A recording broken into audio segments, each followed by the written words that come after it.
কেউ জোরপূর্বক জমি দখল করলে তার আত্মসাৎ করলে শাস্তি কি হবে? বিয়ে করার জন্য দিনদার মেয়ে পাওয়ার সহি করণীয় কি এবং দিনদার মেয়ে পেতে হলে কি আমলগুলো করতে হবে? মালিক পক্ষ তার অবৈধ ভেজাল কর্মকাণ্ড কর্মচারীর মাধ্যমে আদায় করে, কর্মচারী তা গুনাহের কাজ জেনেও মালিকের চাপে চাকরি বাঁচানোর জন্য করতে হয়, এক্ষেত্রে কর্মচারীর করণীয় কি এবং এই জুলুম এর ভাগ কি তার কাঁধেও পড়বে? আমাদের এলাকায় পীরকে পীর সাহেব কেবলা বা বড় কোনো হুজুরকে হুজুর কেবলা বলা হয়। আমার প্রশ্ন হলো, ইসলামের দৃষ্টিতে পীরকে পীর সাহেব কেবলা বলা যাবে কিনা? জানালে হাজারো দিনী ভাই উপকৃত হবে। প্রায় মসজিদে দেখা যায় যে অনেক মুসল্লিরা সেজদার সময় পা মাটিতে থাকে না এবং অনেকের নাক মাটিতে লাগে না, তাদের নামাজ হবে কিনা? এরপরে প্রশ্ন হলো, পার্লারে চাকরি করা জায়েজ আছে কিনা? প্রথম প্রশ্ন, সামর্থ্য থাকা সত্ত্বেও যদি কেউ পাওনা টাকা না দেয় করণীয় কি? সামর্থ্য আছে এরপরও পাওনা টাকা দেয় নাই, বসেন, সামর্থ্য আছে এরপরেও পাওনা টাকা দেয় নাই, এটাকে বলা হয়েছে জুলুম। এটাকে কি বলা হয়েছে? নবী করিম সাল্লাল্লাহু আলাইহি সাল্লাম বলেছেন, মাতালুল গানিয়্যি জুলমুন। মাতালুল গানিয়্যি, ধনী ব্যক্তি যদি মানুষকে টালবাহানা করে, কি করে? এই দিচ্ছি দেব করে ঘুরাঘুরি করে, দেয় না। তারা আছে পকেটে কিন্তু দেয় না। আছে না এরকম কিছু ছেসরা কিসিমের মানুষ আছে না? পকেটে 500 টাকার নোট আছে, দোকানে 100 টাকা বাকি করছে, দেয় না, ওইটা ভাঙলে শেষ হয়ে যাবে, আছে না? এই কৃপণ কখনো ভালো মানুষ হতে পারে না। কোনো মুসলমান কখনো কৃপণ হতে পারে? নবী করিম সাল্লাল্লাহু আলাইহি ওয়াসাল্লাম আল্লাহর কাছে পানাহ চাইছেন, আল্লাহুম্মা ইন্নী আউযু বিকা মিনাল আজজি ওয়াল জুবন ওয়া আউযু বিকা মিনাল বুখল, আল্লাহুম্মা ইন্নী আউযু বিকা মিনাল আজজি ওয়াল কাসাল ওয়াল বুখলি ওয়াল জুবন। আল্লাহ, আপনার কাছে আমি কৃপণতা থেকে পানাহ চাই, আমি যেন কৃপণ না হই। এজন্য মুসলমান কখনো কৃপণ হতে পারে? আরেকজন পাওনা আছে আপনার কাছে, আপনার ঘুম আসে কিভাবে? মানুষের দেনা পরিশোধ করে দিবেন, এরপরে অন্য সব কাজ। অনেক লোক আমাদের কাছে বলে, ভাই একটা আমল শিখাইয়া দেন। কিসের আমল? যে আমলটা করলে আমার ঋণ শোধ হয়ে যাবে। তা আমি অনেক সময় জিজ্ঞেস করি, ভাই আপনার ঋণ কত টাকা আছে? তো বলে ধরুন 5 লাখ টাকা আছে। তো ঋণ পরিশোধের কোনো ব্যবস্থা নাই? বলে না ভাই নাই। কেন, কোনো ক্যাশ টাকাটুকু নাই? নাই। জমি জমা? জমি জমা আল্লাহর মতো অনেক আছে। তো জমি জমা থাকলে আপনি জমি বিক্রি করে ঋণ শোধ করেন না কেন? বলে না, ওইটা কি করা যায়? ওইটা করবে না। দোয়া শিখিয়ে দেন যাতে আসমান থেকে টাকার বস্তা নেমে যায়, উনি ঋণ দিয়ে দেয়। এ হলো আমাদের মন মানসিকতা। অথচ মুসলমান মানুষের পাওনা পরিশোধে দায়িত্বশীল হতে হবে। নবী আলাইহিস সালাম বলেছেন, কোনো মানুষ যদি মানুষের পাওনা না দেয় এবং সে যদি মারা যায়, তার রূহটা ঝুলন্ত থাকে, এটা তার শাস্তি, রূহের শাস্তি। এবং নবী করিম সাল্লাল্লাহু আলাইহি সাল্লাম এই ধরনের মানুষ, তাদেরকে এই ধরনের কর্মকাণ্ড যাতে না করে সে ব্যাপারে নিরুৎসাহিত করবার জন্য তাদের জানাজায় উনি নিজে সামিল হতেন না, অন্যদেরকে বলতো তোমরা জানাজা পড়ো। গণ্যমান্যরা জানাজা পড়তেন না, যাতে করে অন্যদের জন্য সেটা শিক্ষার কারণ হয়। অতএব মানুষের পাওনা পরিশোধ না করে টালবাহানা করানো, ঘুরানো, এটা কখনো জায়েজ নাই। এটাকে জুলুম বলেছেন নবী করিম সাল্লাল্লাহু আলাইহি সাল্লাম। কি বলেছেন ভাই? জুলুম বলেছেন। আল্লাহ আমাদেরকে বেঁচে থাকার তৌফিক দান করুন। এরপর প্রশ্ন হলো, আমি একজন জেনারেল লাইনের স্টুডেন্ট, যতটুকু পারি ইসলামের পথে চলার সর্বোচ্চ চেষ্টা করি। আমার বাবা সাধারণ একজন মানুষ, বাবা ধূমপান করে, নামাজ রোজার কোনো খোঁজ খবর নাই, এ নিয়ে পরিবারের অশান্তি বিরাজ করছে। বাবাকে অনেকবার বোঝানোর পরও কোনো কাজ হয়নি, এক্ষেত্রে আমার করণীয় কি? বিশেষ দ্রষ্টব্য, আমি বাবার ইনকামের টাকায় পড়ালেখা করি না, কিন্তু ঘরে বাবা যা নিয়ে আসেন তা খাই, কারণ আমি 1-2টা টিউশনি করে চলি। প্রথমত এটা খুবই ভালো কথা যে আমাদের যুবকরা যৌবন বয়স থেকে তারা উপার্জন শুরু করবে, বাবার উপরে ডিপেন্ডেন্ট হবে না। অনেক যুবক আছে বুড়ো বয়স পর্যন্ত বাবার মাথার উপরে বোঝা হয়ে থাকে, আছে না নাই? ভাই বিদেশ থেকে টাকা পাঠায়, উনি চার দোকানে বসে শুধু চা খায়, টোটো কোম্পানির ম্যানেজারই করে, আছে কিনা? মুসলমান কখনো অলস হবে না। নবীজি পানাহ চাইতেন, আল্লাহুম্মা ইন্নী আউযু বিকা মিনাল আজজি ওয়াল কাসাল। আল্লাহ, অলসতা থেকে আমি পানাহ চাই। অলস হওয়া যাবে না কোনো মুসলমানকে। মুসলমান সবসময় কর্মচঞ্চল হবে, কর্মতৎপর হবে। আমি প্রায় বলার চেষ্টা করি, আমি ছাত্র জীবন থেকে উপার্জন করি, করে করে বাবার সংসারে আমি সহযোগিতা করতাম। এজন্য যুবকরা সবাই কর্মমুখী হতে হবে, কর্মচঞ্চল হতে হবে, তাতে তাতে আপনার লাভ। কর্মচঞ্চল না হলে দেখবেন শয়তান আপনাকে দিয়ে আকাম কুকাম করাচ্ছে, দোস্তদেরকে নিয়ে ফালতু আড্ডা, গল্প, সময় নষ্ট করি, 2 নম্বর ইত্যাদি করাচ্ছে। এই যুবক বলেছেন তিনি টিউশনি করেন, খুব ভালো কথা। এখন কথা হলো, তার মূল প্রশ্নের উত্তর কি? যে বাবা বিড়ি খায়, সিগারেট খায়, কথা শোনে না, খারাপ পথে চলে। এর উত্তর হলো, দুনিয়াতে সব মানুষকে আল্লাহ তাআলা হেদায়েত দিবেন না, আর সবার হেদায়েত বা কারোর হেদায়েতই আমাদের কারোর হাতে না। আপনার বাবা ভালো নন, তিনি খারাপ পথে চলেন, আপনার দায়িত্ব হলো আপনার বাবাকে ভালো পথে চালানোর জন্য আপনি চেষ্টা করবেন, আপনি নসিহা করবেন, আপনি উপদেশ দিবেন, আপনি বুঝাবেন। দেখুন, বাবার কাছে সন্তান আবদার করে অনেক কিছু আদায় করতে পারে, একান্ত খারাপ মানুষ না হলে, মারাত্মক পর্যায়ের খারাপ মানুষ না হলে বেশিরভাগ ক্ষেত্রে সন্তান বাবার সাথে এরকম একটা সম্পর্ক থাকে যে বোঝাপড়া করে একটু আদায় করে নিতে পারে। আপনি সেটা চেষ্টা করবেন, নিজে পারেন না অন্য কাউকে দিয়ে বোঝাবেন, সেটাতেও হয় না আল্লাহর কাছে দোয়া করবেন, চোখের পানি ফেলবেন, আল্লাহ আমার বাবাকে আপনি হেদায়েত দান করেন। আপনারা আবু হুরায়রা তার গল্প শুনেছেন যে আবু হুরায়রা তার মা অমুসলিম ছিলেন, তিনি নবীজি সাল্লাল্লাহু আলাইহি ওয়াসাল্লামের কাছে যে বলছেন, ইয়া রাসূলুল্লাহ আপনি একটু হাত তুলে আমার মার জন্য একটু দোয়া করে দেন, কারণ আমার মা সে অমুসলিম, সে আমাকে অনেক কষ্ট দেয়, আমি ইসলাম গ্রহণ করছি সেই জন্য। নবীজি সাল্লাল্লাহু আলাইহি ওয়াসাল্লাম দোয়া করলেন, আল্লাহ আবু হুরায়রার মাকে আপনি হেদায়েত দান করেন। উনি বাসায় যায় দেখে মা ঈমান আনার জন্য রেডি হয়ে গেছে। অতএব আমাদের বাবা মার জন্য আমরা দোয়া করব। এরপরও যদি সংশোধন করা না যায় তাহলে সেক্ষেত্রে ওনার পাপে ওনাকে পাবে, আপনার এর জন্য আল্লাহর কাছে জবাবদিহিতা নাই, এবং আল্লাহর কাছে আপনি তার জন্য ইস্তেগফার করবেন, ক্ষমা চাইবেন, ইনশাআল্লাহ বিদিন আপনি দায়মুক্ত হয়ে যাবেন। আচ্ছা, এরপরে প্রশ্ন হলো, আমাদের এলাকায় পীরকে পীর সাহেব কেবলা বা বড় কোনো হুজুরকে হুজুর কেবলা বলা হয়। আমার প্রশ্ন হলো, ইসলামের দৃষ্টিতে পীরকে পীর সাহেব কেবলা বলা যাবে কিনা, জানালে হাজারো দিনী ভাই উপকৃত হবেন। দেখুন, কেবলা মানে হলো যাকে সামনে রেখে সালাত আদায় করা হয়। সাধারণত কেবলা বলতে আমরা সেটাই বুঝি। আমাদের কেবলা কি? কাবা, বাইতুল্লাহ। বাইতুল্লাহর দিকে ফিরে আমরা কি করি? নামাজ আদায় করি। কেবলা শব্দটা মূলত, এটার মূল শব্দের অর্থ হলো যাকে সামনে রাখা হয়, কবলুন থেকে। কবলুন মানে আগে, সামনে। তো সেখান থেকে কেবলাতুন মানে হলো যাকে সামনে রেখে মানুষ নামাজ পড়ে। আমাদের কেবলা হলো বাইতুল্লাহ বা কাবা শরীফ, ঠিক আছে না? সারা পৃথিবীর চতুর্পাশ থেকে আমরা তার দিকে, তাকে সামনে রেখে নামাজ পড়ি। নামাজ পড়ি আল্লাহর জন্য, জাস্ট দিকটা সেটা রাখি শৃঙ্খলার প্রয়োজনে। এখন কথা হলো, কোনো মানুষ, তিনি হুজুর, তিনি পীর সাহেব, তিনি যেই হন না কেন, আপনার উস্তাজ, তো তাকে আপনি কেবলা বলবেন কিনা? উত্তর হলো, আপনি অবশ্যই তাকে কেবলা বলতে যাবেন না। কারণ আপনার অনুসরণীয় ব্যক্তিত্ব হতে পারেন তিনি ভালো মানুষ, হতে পারেন একজন নেক মানুষ। তো আপনি যদি কোনো নেক মানুষকে অনুসরণ করেন তো কোরআন হাদিসের আলোকে অনুসরণ করবেন, তাহলে তাকে কেবলা বলতে যাবেন না। কারণ কেবলা বলা মানে হলো কাবার সাথে অনেকটা আপনি তাকে ওই পর্যায়ের, বা বলতে গেলে আপনার যদি উদ্দেশ্য সেটা না, এর কারণে শিরক হয়ে যাবে না, যেহেতু কেউ কাবার মতো তাকে বানিয়ে সেজদা করে না। যদিও কেউ কেউ আবার কোনো পীর সাহেবকে কেবলার মতো পীর সাহেবের দিকে সেজদা করে, আছে না নাই? ওরা মুখে কেবলা বলে, বাস্তবিকই তাকে কেবলা বানাইছে কাবার মতো। এরকম যদি হয় তাহলে তো শিরক করবে, এবং মুশরিক হওয়ার কারণে সে ঈমান থেকে খারিজ হয়ে যাবে। কারণ সে গায়রুল্লাহকে সিজদা করেছে, ইবাদত করেছে আল্লাহ ছাড়া অন্য কাউকে, শিরক আকবর করেছে, তার কথা ভিন্ন। সচরাচর যারা পীর সাহেব কেবলা বলে তারা সবাই, বা হুজুর কেবলা বলে তারা সবাই যে ওই ব্যক্তিকে সিজদা করে তা না, যার কারণে তারা মুশরিক হবে না। কিন্তু এই কথাটা না বলাটা উত্তম, কারণ কেবলা হলো কাবা, তার সাথে তুলনাযোগ্য কোনো মানুষ হতে পারে না। তাছাড়া আমরা অন্ধের মতো যে কাউকে সামনে রেখে চলবো, সেই মানুষ যদি পৃথিবীতে কেউ থাকেন তিনি হলেন নবী করিম সাল্লাল্লাহু, তাকেও তো সাহাবীরা কেবলা বলে কখনো সম্বোধন করেন নাই। তাহলে সেক্ষেত্রে আপনার হুজুর, আলেম ওলামা যার কথাই বলেন তার শতভাগ নেওয়া যাবে এমন কোনো আলেম দুনিয়াতে আছে? আলেমের ভুল আছে না নাই? তাহলে উনি কিভাবে আপনি কেবলা হয়? অতএব হ্যাঁ, তিনি অনুসরণীয় ভালো মানুষ, তাকে দেখে আপনি ভালো মানুষ হতে চান, সেই দিক থেকে তাকে অনুসরণীয় বলেন, অন্য কিছু বলেন, কিন্তু কেবলা শব্দ বলা এটা উচিত নয়, অনুত্তম। আর যদি কেবলা আক্ষরিক অর্থ বলে, বাস্তবিক অর্থ কেবলা বানায় সিজদা করে, তাহলে তো শিরিকের কারণে ঈমানই হারা হয়ে যাবে। আল্লাহ আমাদেরকে এই সমস্ত ভুল থেকে বেঁচে থাকার তৌফিক দান করুন। প্রায় মসজিদে দেখা যায় যে অনেক মুসল্লিরা সিজদার সময় পা মাটিতে থাকে না, এবং অনেকের নাক মাটিতে লাগে না, তাদের নামাজ হবে কিনা?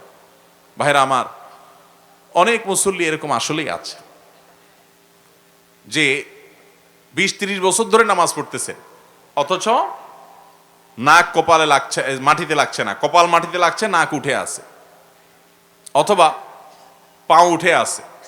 নবী করিম সাল্লাল্লাহু আলাইহি সাল্লাম বলেছেন, উমিরতু আন আসজুদা আলা সাবআতি আযমিন, আমাকে 7টি অঙ্গের উপরে সিজদা করতে নির্দেশ করা হয়েছে।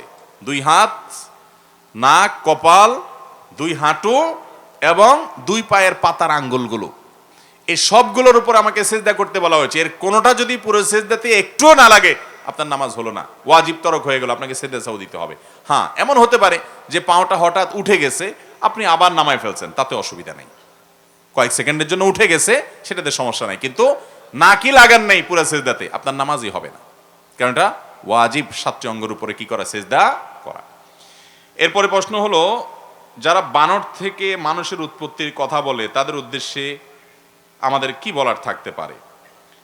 ভাইরা আমার, আপনারা বানরের সন্তান, বানরের ভাই, বানর, শিম্পাঞ্জি এরা যে প্রাইমেট থেকে তৈরি, আমাদের বাচ্চাদেরকে স্কুলের বইয়ে শেখানো হচ্ছে মানুষও নাকি একই প্রাইমেট থেকে তৈরি, অর্থাৎ একই জাতির, অর্থাৎ তারা নাকি আমাদের জাতি ভাই। এটা তারাই বলতে পারে যারা আসলে বানরের সন্তান।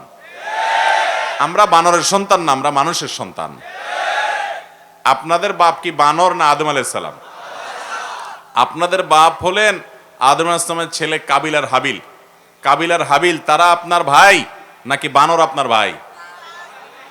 বানরের মতো একই প্রজাতি থেকে মানুষ নাকি তৈরি হয়েছে।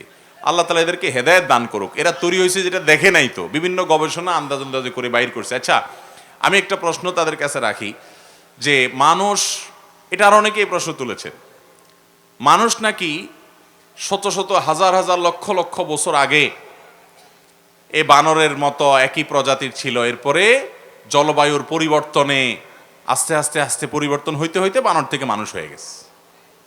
চেহারা না হয় পরিবর্তন হয়ে গেল, বুদ্ধি, তারপরে ব্রেইন, মেধা, আল্লাহ তাআলা মানুষকে সবচেয়ে সৃষ্টির সেরা করে তৈরি করেছেন। কই বানর টানর এদের মধ্যে তো সায়েন্স, পড়ালেখা, জ্ঞান, বুদ্ধি, বিবেক কই মানুষের দ্বারে কাছে নয়, তো অন্য 10টা পশুর মতো একটা পশু। মানুষকে তো আল্লাহ রাব্বুল আলামিন মর্যাদা দিয়েছেন, চেহারা না হয় আকৃতি না হয় পরিবর্তন হলো, তাহলে তারে বিবেক, ব্রেইন, মেধা, বুদ্ধি, এগুলো আকল দিয়ে আল্লাহ তাআলা যে পার্থক্য করলেন, শ্রেষ্ঠত্ব দিলেন, এটা কিভাবে পরিবর্তন হয়ে গেল? আর এর চাইতে বড় প্রশ্ন হলো যে আমরা আমাদের এই ভাইদেরকে যদি জিজ্ঞেস করি যে আচ্ছা, লক্ষ লক্ষ বছর আগে, কোটি কোটি বছর আগে মানুষ বানরের মতো ছিল, এরপরে মানুষ মানুষের মতো হয়ে গেছে, তো এই কোটি কোটি বছর ধরে আর পরিবর্তন হয়ে আর কিছু হলো না কেন? কি বলেন? পরিবর্তন যদি এটা একটা রুটিন ওয়ার্ক হয়, এটা যদি প্রকৃতির সাধারণ নিয়ম হয়, তো একটা পরিবর্তন হইয়া বানরের মতো ছিল, সেখান থেকে মানুষ হয়ে গেছে বুঝলাম, তো এখন মানুষ থেকে আবার আরেকটা হয়ে যায় না কেন? কোনো উত্তর আছে এদের কাছে? আল্লাহ তাআলা বানরের সন্তানদেরকে মানুষের সন্তান হওয়ার তৌফিক দান করুন। বানরের সন্তানরা বানর থাকুক, সেটা নিয়ে আমাদের আপত্তি নাই, কিন্তু আমাদের ট্যাক্সের টাকা দিয়ে আমাদের সন্তানদেরকে যখন বানরের সন্তান এই শিক্ষা তাদেরকে দিবে, এবং আমাদের সন্তানরা যখন কোরআনে আল্লাহ তাআলা মানুষকে মাটি থেকে সৃষ্টি করেছেন, আদম আলাইহিস সালাম থেকে মানুষের এই প্রজন্ম অব্যাহত রেখেছেন, অনেক নারী পুরুষ তৈরি করেছেন আদম হাওয়া থেকে, আল্লাহ যখন এই বিবরণ কোরআনে দিয়েছেন, আমাদের সন্তানরা এই বিবর্তনবাদ শেখার পর কোরআন যখন পড়বে, তখন তারা সংশয় সন্দেহের মধ্যে পড়বে কি পড়বে না। অতএব শিক্ষার নামে আমাদের সন্তানদেরকে যে বিষ দেয়া হচ্ছে, এই বিষ থেকে আল্লাহ আমাদের সন্তানদেরকে হেফাজত করুন। এবং শিক্ষার নামে কুশিক্ষা, শিক্ষার নামে বিষ কোনো মুসলমান গ্রহণ করতে পারে না। আপনি যদি এটাকে একটা গবেষণা হিসাবে উল্লেখ করেন, তো এর বিপরীতে তো গবেষণা আছে, এটা উল্লেখ কেন করছেন না? আপনি একটা আমার সন্তানকে জোর করে গিলাচ্ছেন, এই অধিকার আপনাকে কে দিয়েছে? আমরা তো ট্যাক্স দিয়ে, টাকা দিয়ে আমার সন্তানকে কুফরি শেখানোর জন্য তো ভর্তি করে না স্কুলে। আমাদের সন্তানদের ঈমানকে আল্লাহ তাআলা হেফাজত করার তৌফিক দান করুন। ভাইরা আমার, খুবই দুঃখজনক অধ্যায় এগুলো, যে মুসলমানের সন্তানকে আপনি বিবর্তনবাদ শেখাচ্ছেন। আরে ভাই, বিবর্তনবাদ তো একটা গবেষণা একজনের বা কিছু লোকের, তো এর বিপরীতে এই গবেষণার খণ্ডন করেছেন বহু বিজ্ঞানীরা, এর বিপরীতটাও তো আছে, তো সেটা কেন বলছেন না, সেটা কেন শেখাচ্ছেন না? আপনার কাছে এটা ওহির মতো এরকম নিশ্চিত হয়ে গেল কেন যে কোরআনের বিপরীতে সেটা আপনি আমার সন্তানকে পড়তে বাধ্য করছেন?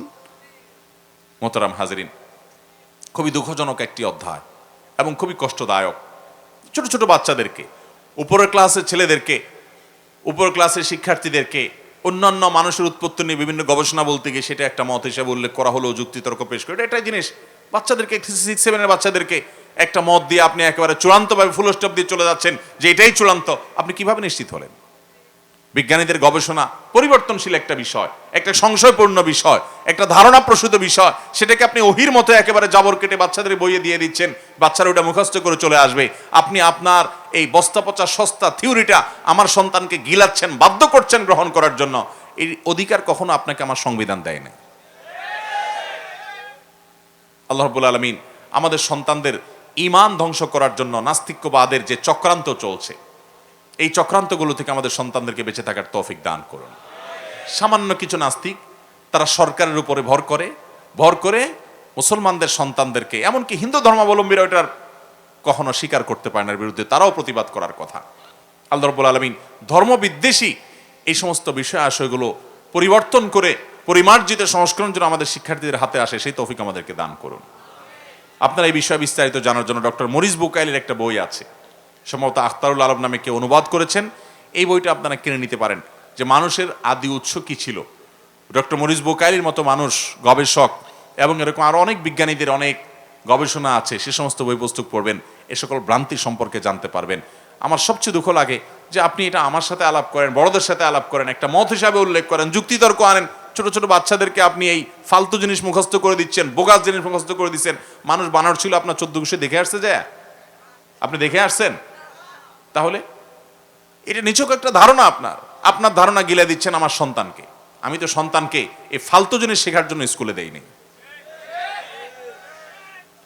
এরপরে প্রশ্ন হলো, পার্লারে চাকরি করা জায়েজ আছে কিনা? পার্লারে চাকরি করা এটা জায়েজ হতে পারে শর্ত সাপেক্ষে। আপনি নারীরা বিউটি পার্লারে চাকরি করলেন, সেখানে মহিলা কাস্টমাররা আসলেন, তাদেরকে সার্ভিস দিলেন, এমন সার্ভিস দিলেন যেটা শরীয়তে না জায়েজ নাই, যেমন মেহেদি লাগাই দিলেন, সাজগোজের আইটেমগুলো তাদের মধ্যে আপনি প্রয়োগ করলেন, আপনি এর বিনিময়ে আপনি গ্রহণ করলেন, এটা জায়েজ। কিন্তু আপনি সেখানে এমন কাজ করলেন যেটা শরীয়তে জায়েজ নাই, যেমন ব্রু প্লাগ করলেন, শরীয়তে না জায়েজ। আপনি উল্কি এঁকে দিলেন, ট্যাটু এঁকে দিলেন, এটা না জায়েজ। আপনি এমন কোনো কাজ যদি করেন যেটা শরীয়তে হারাম, তাহলে সেক্ষেত্রে বিউটি পার্লারে সেই কাজ করাটা আপনার জন্য না জায়েজ। কিন্তু বিউটি পার্লারে গিয়ে আপনি মেয়েদের চুল যতটুকু কাটা যায় কাটলেন, সাজগোজ যতটুকু করা যায় করলেন, শরিয়ার সীমার মধ্যে থেকে, সেটা আপনার জন্য জায়েজ আছে। কিন্তু পার্লারে গিয়ে এমন কোনো কাজ করলেন, আপনি বললেন যে কাস্টমার করতে বলছে, এটা তো কাস্টমারের গুনাহ হবে। জি না, আপনি কাস্টমারকে করে দিয়েছেন, আপনিও গুনাহগার হবেন যদি কাজটা গুনাহের হয় এবং হারাম হয়। অতএব পার্লারে কি করছেন সেটা হলো দেখার বিষয়। হালাল কাজ হলে হালাল হবে, আর অবৈধ কাজ যদি করেন তাহলে সে চাকরি করা হালাল হবে না। ছোটবেলায় আমাদের মা মারা যায়, আমি অনেক কষ্ট করে ছোট ভাই বোনদের বড় করেছি, তারা এখন ঋণী, তারা এখন ধনী, আর আমি গরিব বলে তারা আমাকে ঘৃণা করে, অবহেলা করে, তাই আমি ভাই বোন ত্যাগ করলাম, এতে কি আমার গুনাহ হবে? আমার স্বামী একজন রিক্সা চালক। একজন ভদ্র মহিলা এটি প্রশ্নটি করেছেন। খুবই দুঃখজনক, আমাদের সমাজে এই ধরনের কথা প্রায় শুনতে হয় আমাদেরকে, যে ভাই বোন এক সময় অনেক কষ্ট করে ছোট ভাই বোনদেরকে মানুষ করেন, তাদের যখন দিনকাল ভালো হয়ে যায়, এরপর ওই ভাই বোনের পরিচয় দিতেও তাদের ইজ্জতে লাগে। এরকম নিকৃষ্ট কিছু মানুষ আছে না নাই? নবী করিম সাল্লাল্লাহু আলাইহি সাল্লাম বলেছেন, মাল্লাম ইয়াশকুরিন নাস লাম ইয়াশকুরিল্লাহ। যারা মানুষের শুকরিয়া আদায় করে না, সে আল্লাহর শুকরিয়াও। কিছু লোক দেখবেন সমাজে আছে, সব জায়গায় আছে, দেখবেন কি তার আল্লাহ তাআলা দিনকাল ভালো করছেন, অনেক টাকা পয়সা হয়েছে, দিনকাল ভালো হয়েছে, সে দেখবেন লম্বা করে শুকর আদায় করে, আলহামদুলিল্লাহ আল্লাহ আমাকে সবকিছু দিয়েছেন। ঠিক আছে, আল্লাহই তো দিছেন, কিন্তু তোমার এগুলো পাওয়ার পেছনে কিছু মানুষের অবদান থাকতে পারে কি পারে না? ওই মানুষগুলার নামও মুখ দিয়ে উল্লেখ করে না, মানুষের চিনেও না, সে এমন ভাব ধরে, আছে না নাই? এই নাশকর, এই অকৃতজ্ঞ মানুষ আল্লাহর কৃতজ্ঞতা আদায় করলেও সেটা আল্লাহর কৃতজ্ঞতা হিসাব আল্লাহ গ্রহণ করবেন না। এই জন্য মানুষের কৃতজ্ঞতা আদায় করতে, আর ভাই বোনের সাথে যদি এরকম আচরণ করে, সে তো চরম পাপিষ্ঠ এবং আত্মীয়দের সম্পর্কে ছিন্ন করে, নিকৃষ্ট নরাধম। জাহান্নামে যাওয়ার জন্য এই একটি কাজ যথেষ্ট হবে। কবিরা গুনাহের ভিতরে সবচেয়ে বড় কবিরা গুনাহের ভিতরে একটি। বেশিরভাগ পরিবারে দেখবেন এই অবস্থা আমাদের দেশে, ভাই বোনের সম্পর্ক ভালো নাই, আত্মীয়তার সম্পর্ক রক্ষা করে না। আল্লাহ আমাদেরকে এই ফরজ কাজটা করার তৌফিক দান করুন। এখন কথা হলো, আপনার ভাই বোন খারাপ, তাহলে সম্পর্ক ছিন্ন করবেন কেন? উত্তর হলো, আপনি যতটুকু সম্ভব চেষ্টা করবেন আপনার জায়গা থেকে আপনি ভালো সম্পর্ক রাখার। তারপরও যদি সে খারাপ হয়, খারাপ পথে চলে, আপনি চেষ্টাটা অন্তত করলেন, আল্লাহর কাছে জবাবদিহিটা করতে পারবেন। মনের কষ্ট থাকুক, তারপরও নিজে থেকে সম্পর্ক একেবারে ছিন্ন করবেন না। সে খারাপ, তার খারাপের কারণে সে আল্লাহর কাছে জবাবদিহি করবে, আপনার জায়গা থেকে আপনি চেষ্টা করবেন। হ্যাঁ, আপনি চেষ্টা করতে গেলে অপমান করে, অপদস্থ করে, আপনাকে আরো ক্ষতি করে, তাহলে আপনি দূরে থাকলেন, কিন্তু আপনার মানসিকতা থাকতে হবে যে আমি সম্পর্ক জোড়ায় রাখতে চাই। বই থেকে বা ইন্টারনেট থেকে কপি করে বই লিখলে সেটা শরীয়তের দৃষ্টিতে গুনাহের কারণ হবে কি? গুনাহের কারণ শুধু না, এটা তো নিকৃষ্ট একটা জিনিস। এটাকে বলা হয় তাদলিস। মুহাদ্দিসিনের পরিভাষায়, মুহাক্কিক উলামায়ে কেরাম এটাকে বলেন তাদলিস। তাদলিস মানে হলো কথা চুরি করা, কালাম চুরি করা, মানুষের কথা চুরি করা। এটা শুধুমাত্র এখন এই বানরের এই থিওরিতে বিশ্বাসী এই লোক করছে দেখে এখন আপনারা তার পিছে লেগে গেছেন। এই কাজটা আমাদের অনেক ভাইয়েরা ফেসবুকে করেন, আছে না নাই? আরেকজনের লেখা কপি করে সুন্দর করে মেরে দিল পেস্ট, আর লাইক কমেন্টের ব্যবসা চলতেছে জমজমাট। সবাই বাহাবা দিচ্ছে, ভাই মাশাআল্লাহ আপনার লেখাটা খুব সুন্দর হয়েছে। সে আবার সেটাতে লাইক দেয়, ধন্যবাদ ভাই, মানে আমি নিলাম ভাই, আপনার পাম্পটিটা আমি নিলাম ভাই। আছে না নাই? গুনাহের কথা, না জায়েজ কথা। আপনি শুধুমাত্র ওই লোকটার পিছনে লাগবেন। আরে ভাই, যারা ধর্ম বিদ্বেষী, যারা মুসলিম বিদ্বেষী, এই লোকগুলো এমনি খারাপ মানুষ। নামধারী মুসলমান যদি ইসলামের ব্যাপারে চুলকানি থাকে তাহলে বুঝবেন যে চারিত্রিকভাবে এমনি খারাপ মানুষ। কারণ ভালো চরিত্রের মানুষ না দেখে তার দরকার মদ খাওয়া, তার দরকার স্বেচ্ছাচারিতা, তার দরকার যা খুশি তা করা। ইসলামের কথা বললে শুধু বাধা আসে, এই জন্য তারা ইসলামকে নিয়ে খোঁচাখুচি করে, তাদের কথা ভিন্ন। কিন্তু আপনারা যারা নিজেদেরকে মুসলমান দাবি করেন, আমরা যারা নিজেদেরকে মুসলমান দাবি করি, আমরাও তো এই আকামটা অনেক সময় করি।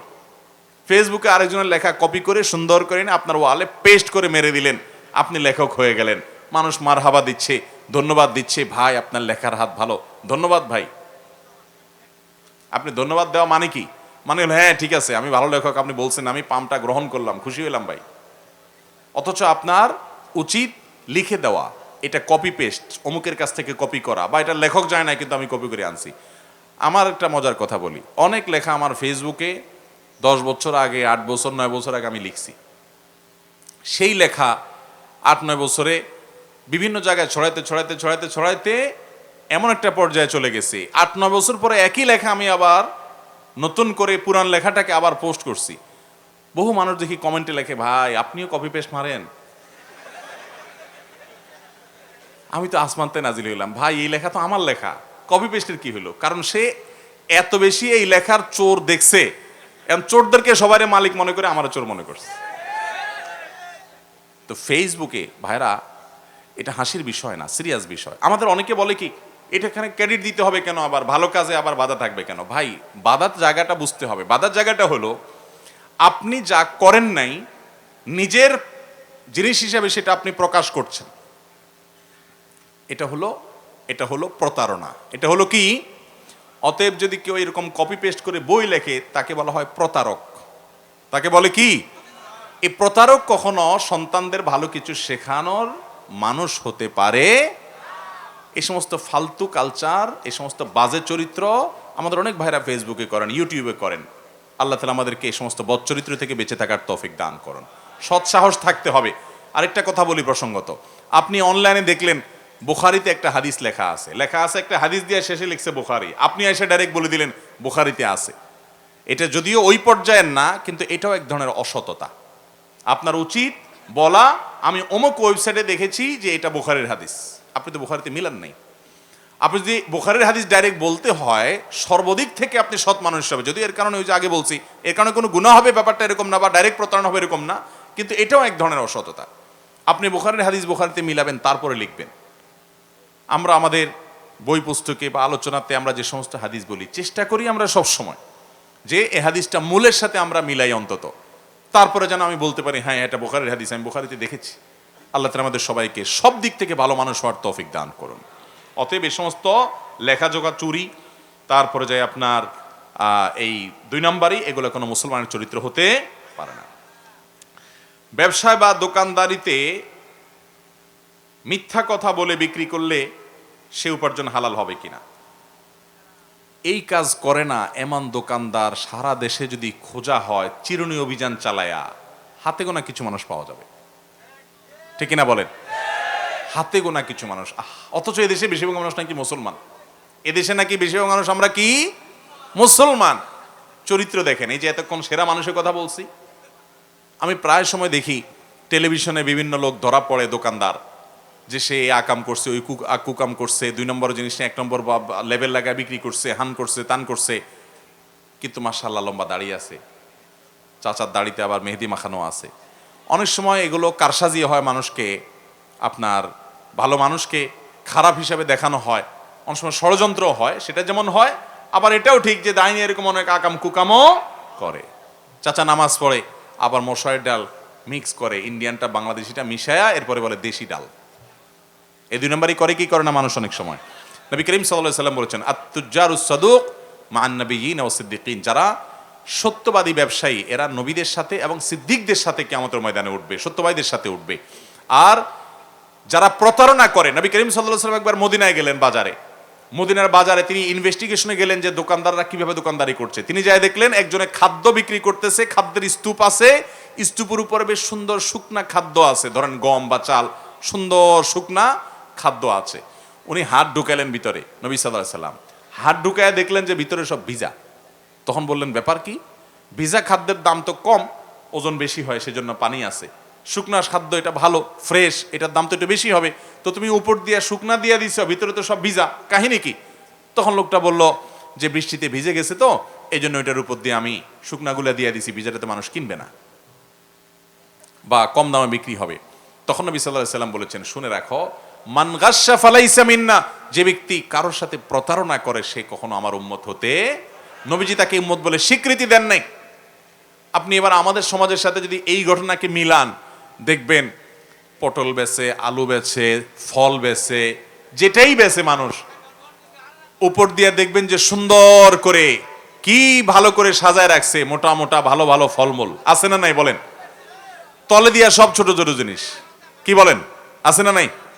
এখানে বড় বড় ফল আছে, বড় বড় আপনার ধরেন একজন আলু বিক্রি করতেছে, সুন্দর সুন্দর আলুগুলা সব রাখছে উপর দিয়া, পচা খারাপ ছোট এগুলো সব ভিতর দিয়ে রাখছে, দেওয়ার সময় ওখান থেকেও দিয়ে দিচ্ছে, আছে না নাই বলেন? আল্লাহ তাআলা আমাদেরকে এই সমস্ত প্রতারণা থেকে বেঁচে থাকার তৌফিক দান করুন। এই ধরনের প্রতারণা করে উপার্জন করলে সেটা কি হবে না? হালাল হবে না। নতুন পাঠ্য বইয়ে মুসলিম শাসকদের অবদানকে অস্বীকার করা হয়েছে। আমাদের শিশুদের তাহলে আমরা কিভাবে সঠিক ইতিহাস জানাবো?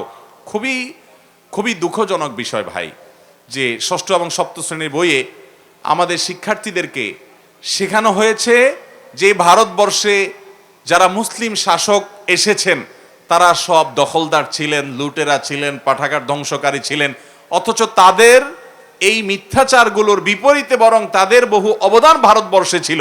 হ্যাঁ, তারাও মানুষ ছিলেন, ভুল ত্রুটি ছিল, কিন্তু তাদের অনেক অবদান ছিল।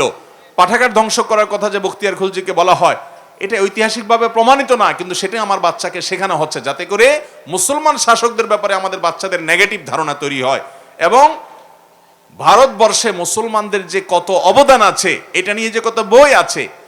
একটা বইয়ের কথা আমি বলতে চাই, আল মুসলিমুনা ফিল হিন্দ, সৈয়দ আবুল হাসান আলী নাদবী রহমতুল্লাহ আলাই, ভারতেরই মানুষ, লখনৌর, উত্তরপ্রদেশের, তার লেখা আল মুসলিমুনা ফিল হিন্দ আরবিতে। এটার বাংলা অনুবাদ করেছেন আপনাদের এই চট্টগ্রামের কৃতি সন্তান, গত বছর এই মাহফিলের অতিথি ছিলেন ডক্টর আফম খালিদ হোসেন। তিনি এটার অনুবাদ করেছেন। বইটার অনুদিত নাম হলো ভারতবর্ষে মুসলমানদের অবদান। এই বইটা পড়বেন, বাচ্চাদেরকে পড়তে দিবেন। বাচ্চাদেরকে কি শিখাবেন? আমরা অনেকে নিজেরাই জানি না মুসলমানদের কি অবদান। ভারতবর্ষের গর্বের যত জিনিস আছে এগুলো বেশিরভাগই মুসলমানদের। তাজমহল নিয়ে ভারতবর্ষ গর্ব করে, কাদের তৈরি? কুতুব মিনার নিয়ে ভারতবর্ষ গর্ব করে, কাদের তৈরি? লাল কেল্লা নিয়ে ভারতবর্ষ গর্ব করে, কাদের তৈরি?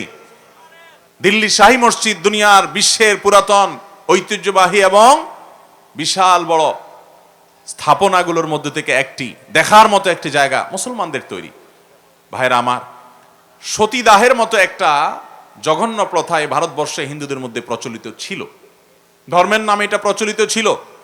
মুসলিম শাসকরা তিল তিল করে এই কুসংস্কার থেকে মুক্ত করেছেন ভারতবর্ষকে, এবং খোদ হিন্দু এবং অন্য ধর্মাবলম্বী গবেষকদের বই পুস্তকে আপনি এ সম্পর্কে ভুরি ভুরি তথ্য পাবেন। আপনি অনলাইনে সার্চ দিলে আল মুসলিমুনা ফিল হিন্দ বই পড়েন, সেখানে আপনি পাবেন।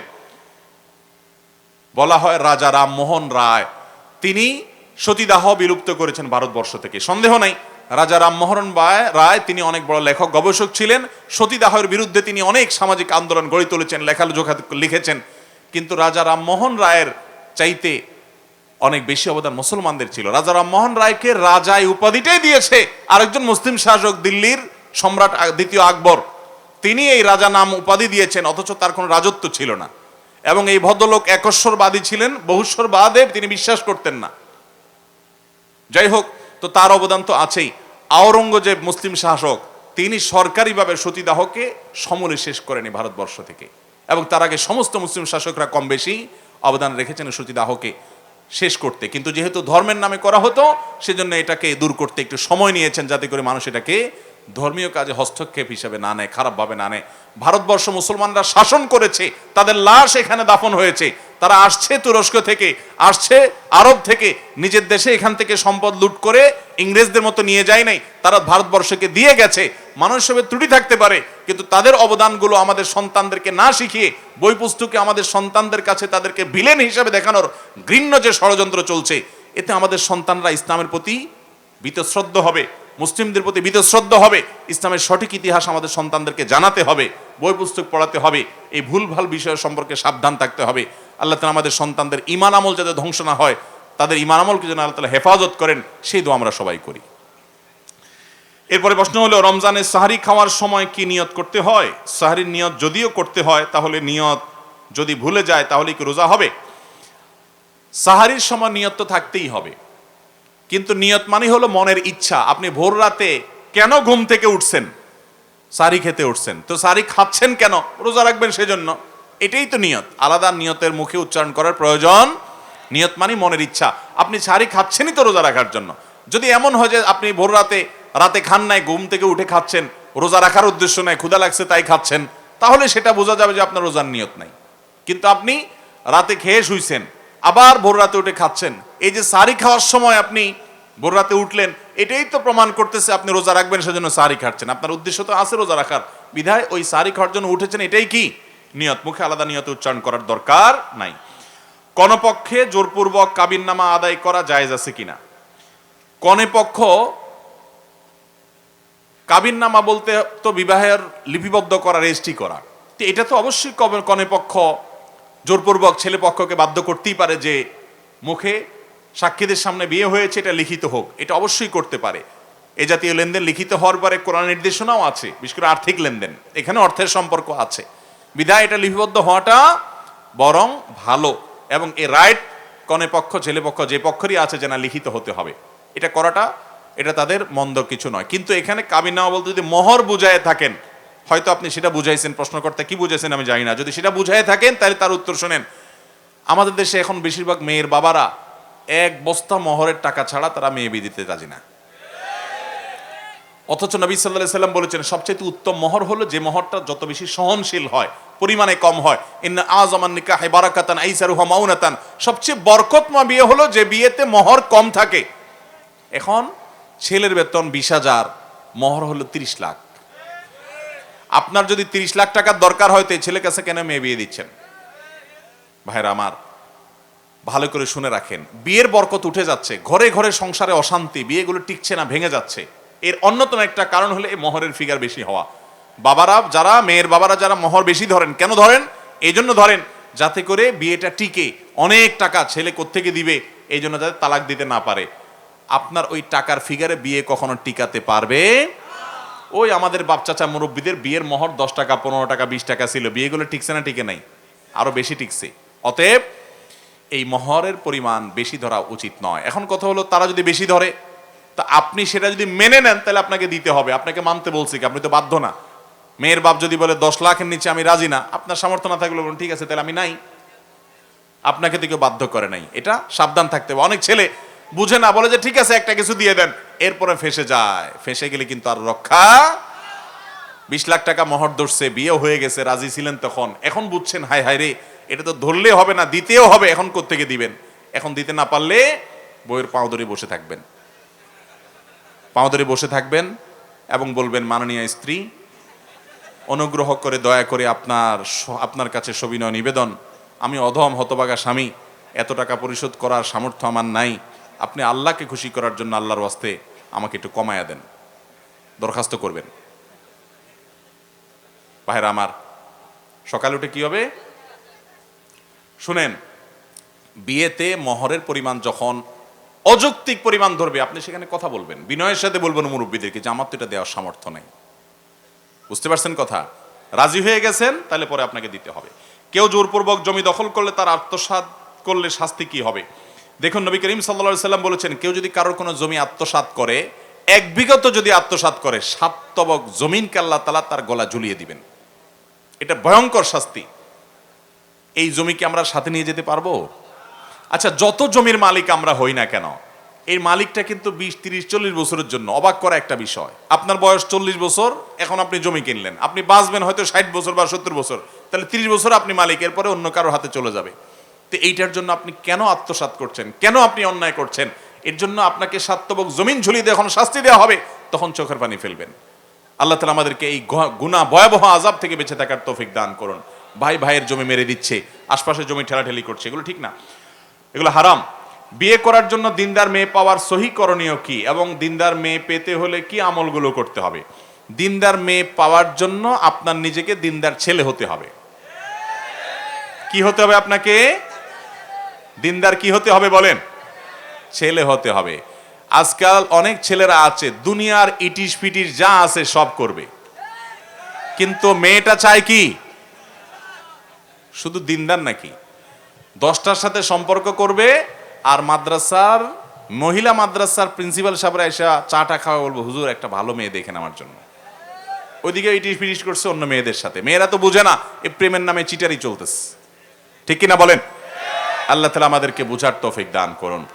তাহলে ভাইরা আমার, খোলাসা কথা হলো যে এই ধরনের বিষয়, আপনি ভালো ছেলে, আপনি ভালো মেয়ে আশা করবেন, তাহলে আপনাকে ভালো ছেলে হতে হবে, এক। দ্বিতীয়ত হলো আপনি দোয়া করবেন সূরা ফুরকানের 74 নম্বর আয়াত, রব্বানা হাব লানা মিন আজওয়াজিনা ওয়া যুররিয়াতিনা কুররাতা আয়ুন ওয়াজআলনা লিল মুত্তাকিনা ইমামা। সেই সাথে আপনি ভালো মানুষদের সাথে চলবেন, তাদের সার্কেলে সার্কেলে আপনি ভালো মেয়েদের খোঁজ এবং সন্ধান পেতে পারেন। ইমাম সাহেব নামাজ শেষ করে বড় বড় করে মুনাজাত করে, কিছু মুসল্লিদের ছুটে যাওয়া রাকাত আদায় করার সময় নামাজ ভুল হয়ে গেলে কি সমস্যা হবে? অনেক মসজিদে এটা হয়, সালাম ফেরানোর পর সবাই দাঁড়া দোয়া জিকির করবে, সেটা না করে ইমাম সাহেব হাত তুলে ইয়া লম্বা দোয়া জোরে জোরে শুরু করে দেয়, মাইক ফাটে ফেরানোর মতো অবস্থা। যারা 1 রাকাত 2 রাকাত ছুটছে, এই বেচারাদের কেরাত মুখ দিয়ে আসেন অনেক সময়।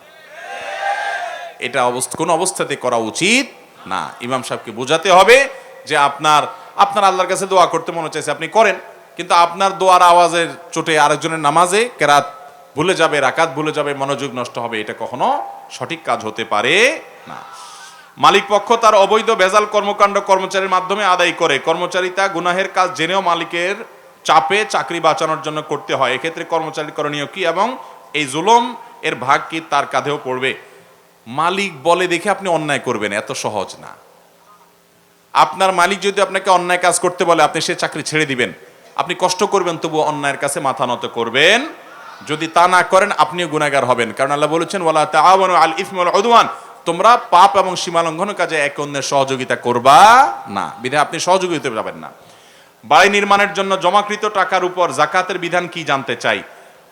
আপনি টাকা জমাইছেন বাড়ি করবেন, অথবা টাকা জমাইছেন এমনকি হজ করবেন, টাকা জমাইছেন, 1 লাখ জমছে, এখনো টাকা বাকি আছে, 2 বছর জমে আছে, আপনাকে যাকাত দিতে হবে। আমরা অনেকে মনে করি যে ব্যবসার টাকাতে শুধু যাকাত দিতে হয় না, আপনার টাকাটা পড়ে আছে ব্যাংকে হোক কারোর কাছে হোক, তাহলে ওটা যাকাত আপনাকে দিয়ে যেতে হবে।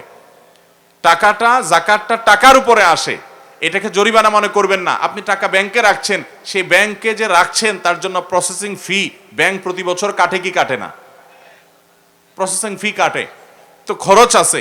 ঠিক একইভাবে এই টাকাটা আপনার কাছে আছে, আপনার দায়িত্বে আছে, তার জন্য ফি আমওয়ালিহিম হাক্কুল লিসাইলি ওয়াল মাহরুম, আমাদের সম্পদে ধনীদের সম্পদে গরিবদের কি আছে? অধিকার আছে।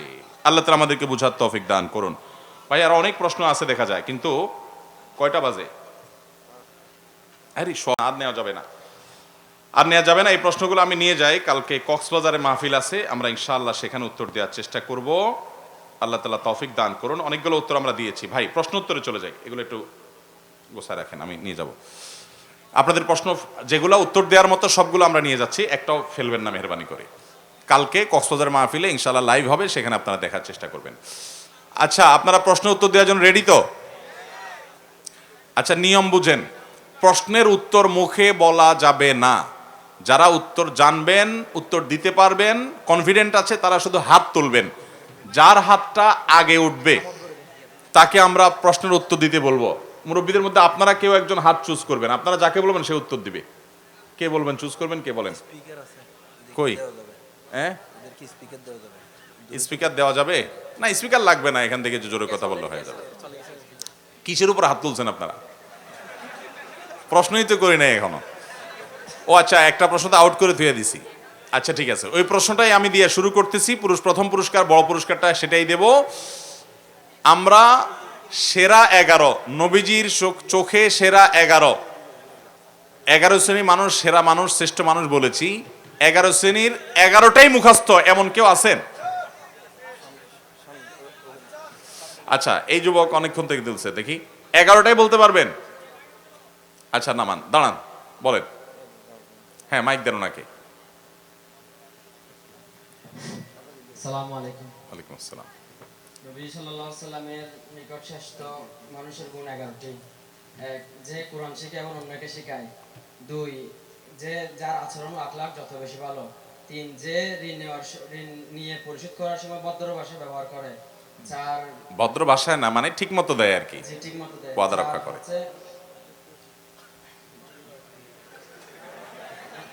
হাসাহাসি করবেন না। হ্যাঁ ঠিক আছে। 4 হচ্ছে যার নিকট থেকে মানুষ ভালো কিছু আশা করে এবং কল্যাণ আশা করে, মানে তার উপকার আশা করে, তার থেকে ক্ষতি আশা করে না। গুড। 4, হ্যাঁ ঠিক আছে। 5, যে পুরুষ তার স্ত্রীর নিকট ভালো। 6, যে খাদ্য দান করে এবং সালামের জবাব দেয়। মাশাআল্লাহ। 7, যে নামাজ পড়ার সময় কাঁধ নরম করে এবং অন্যকে সুযোগ করে দেয়। 8, যাকে আল্লাহ তাআলা অনেক হায়াত দিয়েছেন এবং নেক আমল দিয়ে জীবন সাজিয়েছেন। 9,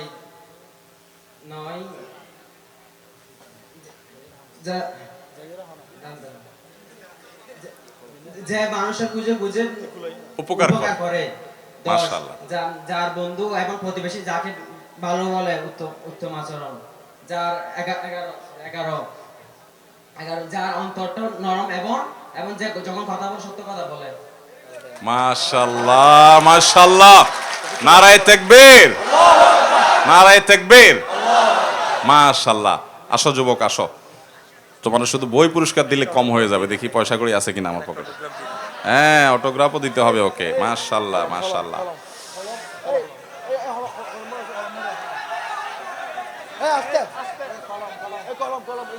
ভাই আওয়াজ না করি।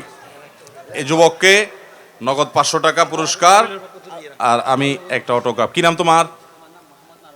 কোন মাদ্রাসায় পড়ো? জানাল শিক্ষিত তো বুঝতে পারছি, এই জন্য তো বলছি মাদ্রাসায় কোথায় পড়ো কিনা। কোথায় পড়ো? মোতালেব কলেজে। মাশাআল্লাহ। কি নাম? মোহাম্মদ মারওয়ান। মাশাআল্লাহ।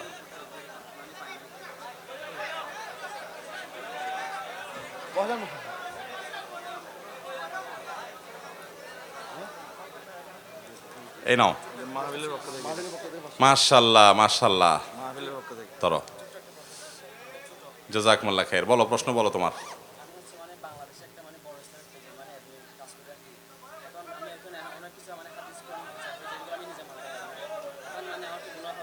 সেগুলো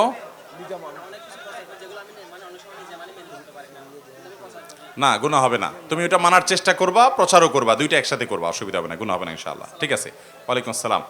আচ্ছা, এই 11টা বলতে পারবেন যারা, কারা আছেন আর?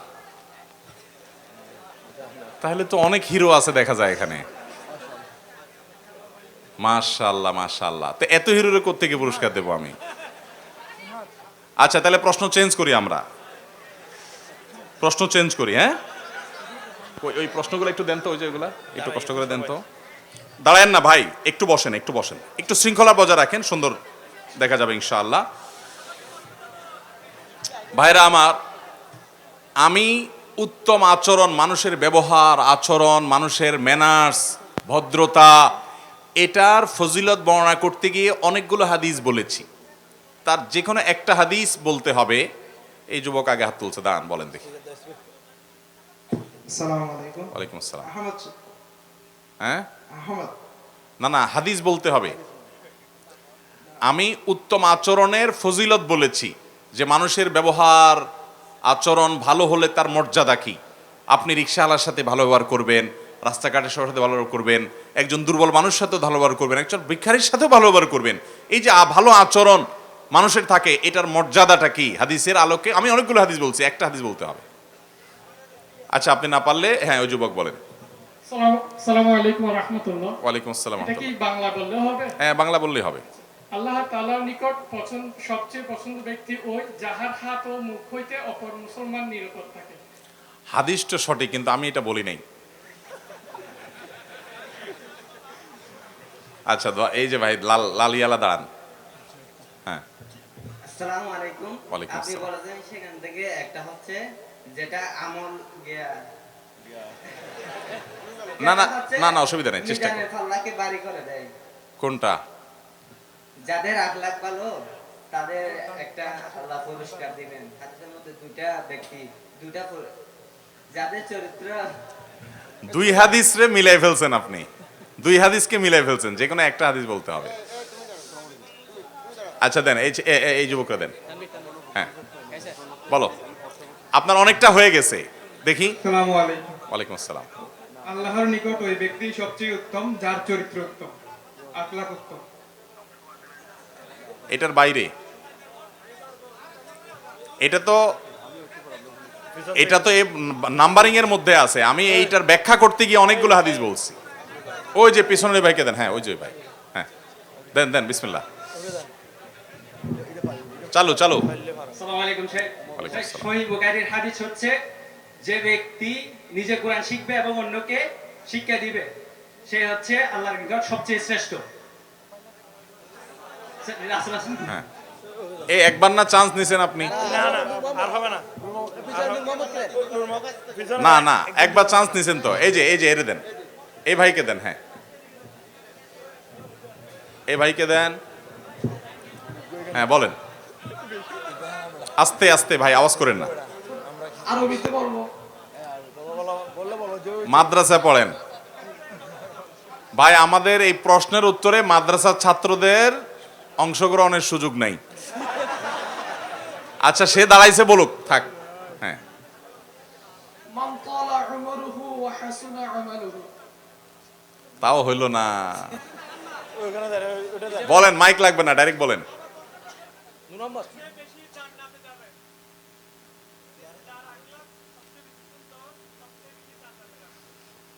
সবার আদা আদি হচ্ছে, আদা আদি।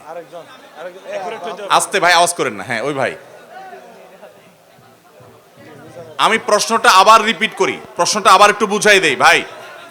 আমি বলেছি আচার আচরণ, ম্যানার্স, আখলাক, এটা যাদের ভালো হবে, এই ভালো আখলাকের মর্যাদাটা কি? এই মর্যাদা বলতে গিয়ে আমি 2-3টে হাদিস বলেছি যে ভালো আখলাক হলে তার এই মর্যাদা।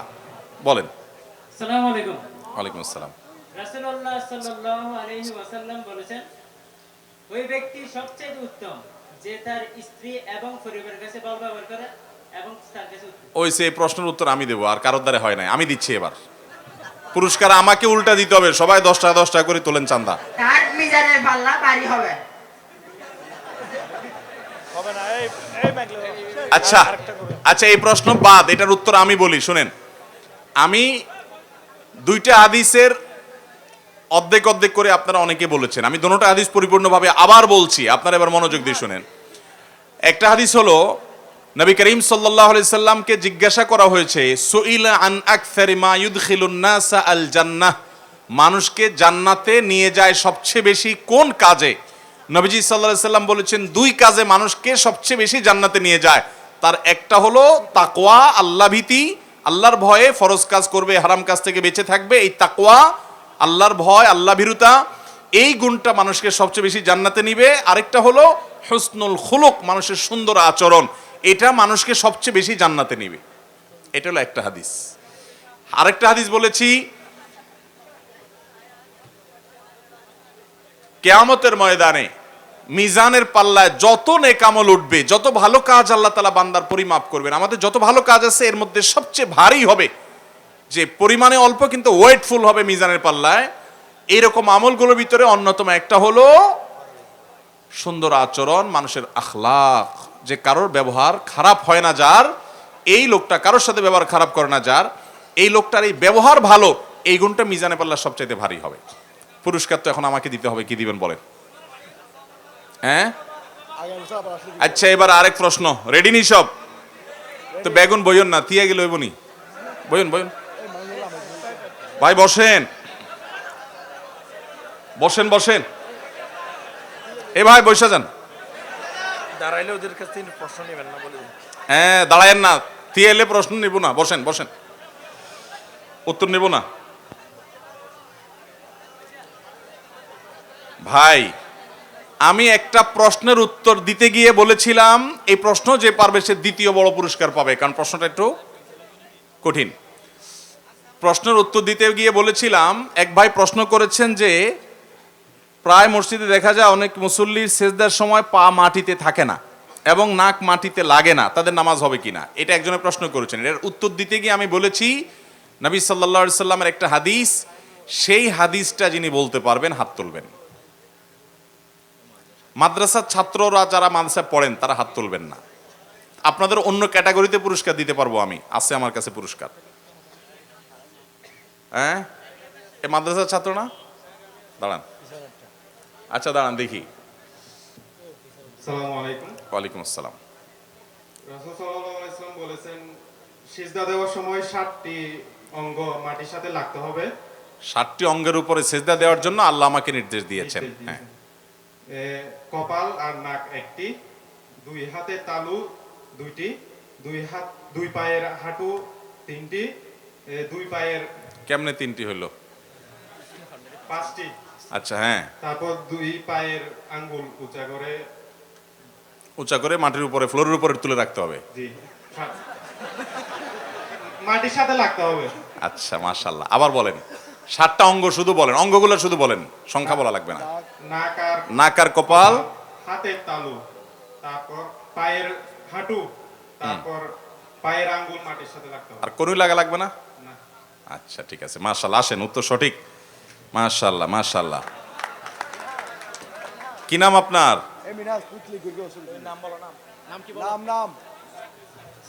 সাইফুল ইসলাম।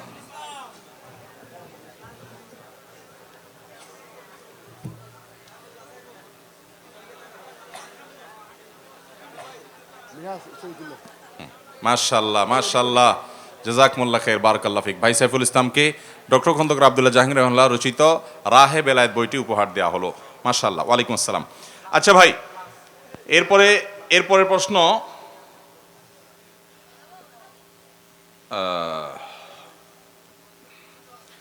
ভাই এক ভাই প্রশ্ন করেছেন, ব্যবসায়ীরা ব্যবসা করার সময় অনেক সময় মিথ্যা কথা বলে কাস্টমারের সাথে, ভাই কেনা দাম এত, আমার মিথ্যা কথা, ডাহা মিথ্যা কথা। বেশিরভাগ দোকানদাররা বা অনেক দোকানদাররা এরকম করে কি করে না? এইখানে প্রশ্ন করা হয়েছে তাদের উপার্জন হালাল হবে কিনা। এটার প্রশ্ন উত্তরে আমরা একটা হাদিস বলেছি, প্রসঙ্গত একটু বলি। আপনারা আজকের পুরো আলোচনা থেকে কি শিখলেন? যে 11 শ্রেণী মানুষকে নবীজি শ্রেষ্ঠ বলেছেন, এগুলো সবগুলো হলো মানুষের কায় কারবার লেনদেন এই সমস্ত। শুধুমাত্র এই বাহ্যিক লেবাস পোশাকে মুসলমান হলে সে ভালো মুসলমান হতে পারে। অতএব দোকানদারির সময় আপনি কি করেন এটাও দেখার বিষয়, বউর সাথে কি করেন সেটাও দেখার বিষয়, রিকশাওয়ালার সাথে কেমন আচরণ করেন সেটাও দেখার বিষয়। যাই হোক, এই যে দোকানদারি করার সময় মিথ্যা কথা বলে, এই মিথ্যা কথা বলা প্রসঙ্গে আমি 2টা হাদিস বলেছি। দোনোটা হাদিস যে বলতে পারবেন হাত তোলেন। আচ্ছা দোনোটার দরকার নেই, যে কোনো একটা পারবেন। এই আগে তুলছে, হ্যাঁ, কালো কালো, হ্যাঁ বলেন।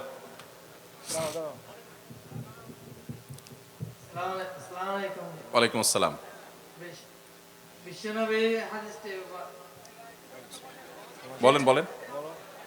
একজন সাহাবী খেজুর বিক্রির সময় খেজুর বস্তায় উপরে শুকনো খেজুর দিয়ে নিচে ভিজায় খেজুর দিয়ে রেখেছিল। আপনি ঘটনা বলার দরকার নাই, আপনি হাদিস বলবেন। নবী সাল্লাল্লাহু আলাইহি ওয়াসাল্লাম কি বলছেন এরপরে? চেষ্টা করছেন সেজন্য আপনাকে ধন্যবাদ। ও যে হলুদ কালার ফোয়া, এবারে দেন ছোট ফোয়া। আসসালামু আলাইকুম। ওয়ালাইকুম আসসালাম ওয়া রাহমাতুল্লাহ। যে খাবারে ভেজাল দিবে সে মহানবী সাল্লাল্লাহু আলাইহি ওয়াসাল্লামের উম্মত বলে গণ্য হবে না। ও বাজি পুরা নয়, ওই গিয়ে আদা আদি বেশি হয়ে গিয়ে। খাবারের কথা তো নবীজি বলেন নাই। আচ্ছা হ্যাঁ, এই পারবা, ছোট জন চাইব না হলে আপনি। হ্যাঁ, আসসালামু আলাইকুম। ওয়ালাইকুম আসসালাম। যে ব্যক্তি মানুষের সাথে প্রতারণা করে সে আমার উম্মত হতে পারে না। মাশাআল্লাহ, উত্তর সঠিক। চলে আসো। মাশাআল্লাহ, হাতে তালি না, মাশাআল্লাহ মাশাআল্লাহ মাশাআল্লাহ বলেন। মাশাআল্লাহ। কি নাম তোমার? হ্যাঁ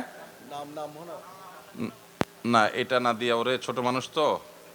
ইসলামিক ম্যানার্স, এইটা খুব সুন্দর বই, শেখ আব্দুল ফাত্তাহ আবু গুদ্দা রাহিমাহুল্লাহ, ওনার বই। কি নাম তোমার? ও বাজি, এত লম্বা নাম লিখতে লিখতে তো রাইট হয়ে যাবে। কই আসাদুল্লাহ লিখুম না? মাশাআল্লাহ মাশাআল্লাহ মাশাআল্লাহ মাশাআল্লাহ, জাযাকুমুল্লাহ খাইর। আসাদুল্লাহ মোহাম্মদ জাবেদ সে হাদিসটা বলেছে, আমরা আবার রিপিট করি। হাদিসটা হলো, নবী সাল্লাল্লাহু আলাইহি সাল্লাম বলেছেন, যে ব্যক্তি মানুষের ধোঁকা দেয়, প্রতারণা করে, 2 নাম্বারই করে, সে আমার উম্মত না। অতএব 2 নাম্বারই কখনো করা যাবে? চিটারি করা যাবে? টাকার জন্য, পয়সার জন্য, কিছুর জন্য চিটারি করা যাবে? আল্লাহ আমাদেরকে হারাম থেকে বেঁচে থাকার তৌফিক দান করুন, বলুন আমিন। এরপরে ভাই,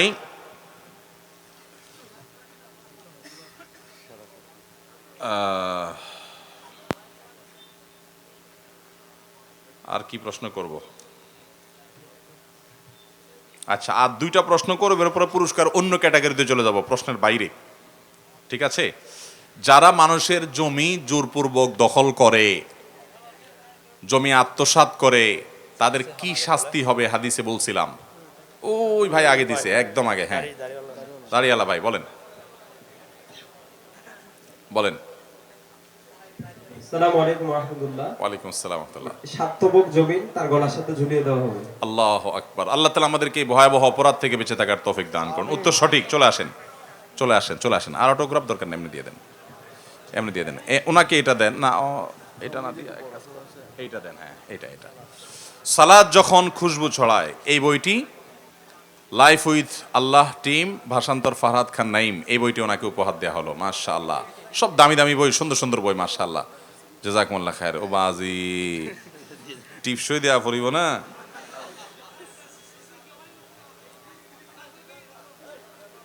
এ ভাই, আপনারা দাঁড়ালে তো সবাই ডিস্টার্ব হচ্ছে, বসে যান না, বসেন বসেন। এবার যেটা বলবো এটার জন্য বসা লাগবে, বসেন। আমি প্রশ্ন আর করব না, প্রশ্ন শেষ। বসেন বসেন বসেন না রে ভাই, বসেন। এ ভাই বসেন, বিসমিল্লাহ। ভাই এবার আমার কথা শুনেন। এবারের প্রশ্ন হলো কোনো জ্ঞানগত প্রশ্ন না, এবার আমলগত প্রশ্ন। আমলগত প্রশ্ন, অ্যাচিভমেন্টের ব্যাপার। আজকের পুরো বক্তব্য থেকে, আজকের পুরো বক্তব্য প্রশ্নোত্তর থেকে প্রায় দীর্ঘ 2 ঘন্টা পর্যন্ত আমরা কথা বললাম, প্রশ্নোত্তর দিলাম। এই পুরো সময় থেকে মনে মনে আলোচনা চলাকালীন সময়ে, এখন না, এখন বলার পরে না, আমি যখন আলোচনা করতেছিলাম তখন মনে মনে নিয়ত করেছেন এই কাজটা করবেন বা ওইটা আর কখনো করবেন না, একটা খারাপ কাজ কখনো করবেন না বা একটা ভালো কাজ করবেন। এই প্ল্যান যারা তখন করেছেন, হাত তোলার আগে আগে কথা শেষ করি। কিছু লোক আছে ঢুকার আগে কাপড় চোপড় তোলা শুরু করে দেয়। ভাই রসিকতা করছে, আবার কষ্ট নিয়েন না মনে। শুনেন, বলছিলাম যে আমি আলোচনা এবং প্রশ্নোত্তরের ফাঁকে আপনি মনে মনে নিয়ত করছেন যে তাহলে এই ভালো কাজটা এখন থেকে আমি করব, এই খারাপ কাজটা আমি আর করব না। এরকম নিয়ত যারা পাক্কা করেছেন তারা হাত তুলবেন। তবে মনে রাখেন, এটা দ্বীনি মজলিস। এখানে কেন, মুসলমান তো কোথাও মিথ্যা বলবে না, তাই না? সেখানে এখানে মিথ্যা একটা বইয়ের জন্য করবেন কেন? আপনার বই এমনি দিয়ে দিব আমি, দরকার হলে। মিথ্যা বলা জায়েজ আছে? আমার মনে হয় না কেউ মিথ্যা বলবে ইনশাআল্লাহ। এবার হাত তোলেন, আমরা কিন্তু শুনবো আপনি কি নিয়ত করছেন। ওয়াল্লাহ এত মানুষ। আচ্ছা, একজনের হাত, আপনারা মুরব্বীরা একটু হাত ধরে দেন না। কার হাত? কে তুলবে বলে? ছোট থেকে দেন একটা, ওই লাল শাল, এটা দেন, লাল শাল। শূন্য? ও লাল শালু, আচ্ছা লাল শালু ভাই।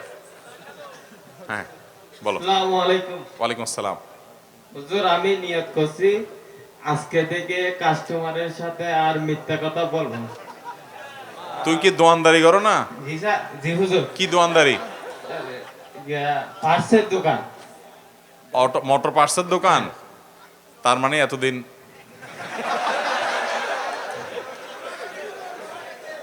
না, টুকটাক এ ধরনের ভুল অন্যায় আমরা করি না। ফেরেশতা কয়জন? আপনারা যেভাবে হেসে দিচ্ছেন মনে হচ্ছে সব ফেরেশতা। পাক্কা নিয়ত করছো? হ্যাঁ। তুমি কি চাকরি করো না মালিক? আমি, আমার বাবা আমাকে দিছে আর কি। তো এটা না করলে, মিথ্যা 2 নম্বরই না করলে ব্যবসা তো একটু কম হবে, সমস্যা নাই। ওই কমটা মেনে নিবা। হ্যাঁ, ইনশাআল্লাহ। আল্লাহ তাআলা তোমার রুজিতে, রুটিতে, ব্যবসায় বরকত দান করুক। তোমার নিয়তকে আল্লাহ পুরা করার তৌফিক দান করুন। মরণ পর্যন্ত হক হালালি চলার তৌফিক দান করুন। কলিজা লাগে, কলিজা, কলিজা। হক হালালি চলতে কি লাগে? বুক লাগে, বুক। ছোট লোক যারা তারা পারে না, যাদের বড় কলিজা আছে এরা পারে। জীবন যাবে, হারাম 1 টাকাও খাবে না। আমি বড় লোক হব না, মানুষের বাহবা পাবো না, দরকার নেই, আমি হালাল পথে থাকবো, জান্নাত পাবো ইনশাআল্লাহ। আল্লাহ তৌফিক দান করুক। দেন ওরে এটা পুরস্কারটা দিয়ে দেন। না, এটা বড় মানুষকে দিতে হবে। বেলা না, বেলা না, এই বই তার জন্য উপযোগী। বিপদ যখন নিয়ামত, তোমার বিপদ নিয়ামত হবে ইনশাআল্লাহ তোমার জন্য। তুমি আজকে সবার সামনে নিয়ত করছো তুমি আর মিথ্যা বলবা না ব্যবসা বাণিজ্য করতে গিয়ে, সেটার জন্য তোমার কিছু ক্ষতি হলেও হতে পারে, কিন্তু সেই ক্ষতিটা তোমার লাভের কারণ হবে ইনশাআল্লাহ। আল্লাহ কবুল করুক। জাযাকুমুল্লাহ খাইর। কি নাম তোমার ছোট ভাই? শহীদুল ইসলাম। আল্লাহ তাআলা কবুল করুক, মাশাআল্লাহ। যান, জাযাকুমুল্লাহ খাইর। এবারের প্রশ্ন হলো, ভাই একটু মনোযোগ দিয়ে শুনেন। এই মজলিসে আজকে এমন কোন ভাই আছেন যে এই এলাকাতে আশেপাশে বাড়ি সবাই চিনেন, আপনি মজলিস থেকে নিয়ত করেছেন আপনি দাড়ি রেখে দিবেন? আপনার তো দাঁড়িয়ে আগে থেকেই আছে। এই প্রশ্ন হবে না, বাদ। প্রশ্ন চেঞ্জ ভাই। এরপরে প্রশ্ন করি, এই মজলিসে মহিলারা আছে এখানে প্যান্ডেলে? নাই। আচ্ছা, বইয়ের সাথে আর ছেঁচড়ামি করবেন না, গালিগালাজ করবেন না, ছোট লোকি করবেন না, সুন্দর করে চলবেন, এইরকম নিয়ত করছেন যে হাত তোলেন।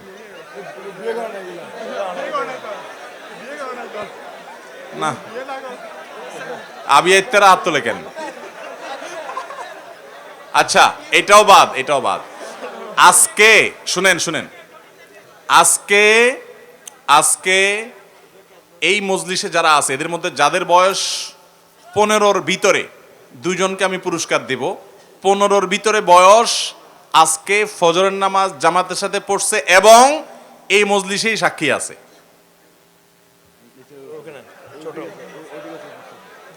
কই তোমার কি নাম? এবারে মাইক দেন। ওয়ালাইকুম আসসালাম। তোমার কি নাম বাবাজি? হামিম। তোমার বাড়ি কই? মাইসপাড়া। আজিয়া ফজর নামাজ পড়ছো না? হটে বাসাত মসজিদত শূন্য দেখি তোমারে কই? আব্দুল্লাহ শূন্য? আব্দুল্লাহ কে? ও নামাজ পড়ছে? হ্যাঁ, ফজর। তুমিও পড়ছো? তো দুজন চলে আসো। মাশাআল্লাহ, মাশাআল্লাহ। এটা দেন, এইটাও দেন। মাশাআল্লাহ, মাশাআল্লাহ। আসো, আসো, আসো। মাশাআল্লাহ, মাশাআল্লাহ। নাও, কোন ক্লাসে পড়ো তুমি? হ্যাঁ, মাশাআল্লাহ। ঠিক আছে, জাযাকুমুল্লাহ খাইর। যাও, যাও, যান। আস্তে বাজি। আচ্ছা শুনেন, এবার একটা প্রশ্ন করি। এমন কোন যুবক এই মজলিসে আছে যেই যুবকের বয়স 20 থেকে 30-এর মধ্যে, আজকে কোরআন তেলাওয়াত করছে? মাদ্রাসার ছাত্র ছাড়া। মাদ্রাসার ছাত্র বরং পড়ে না?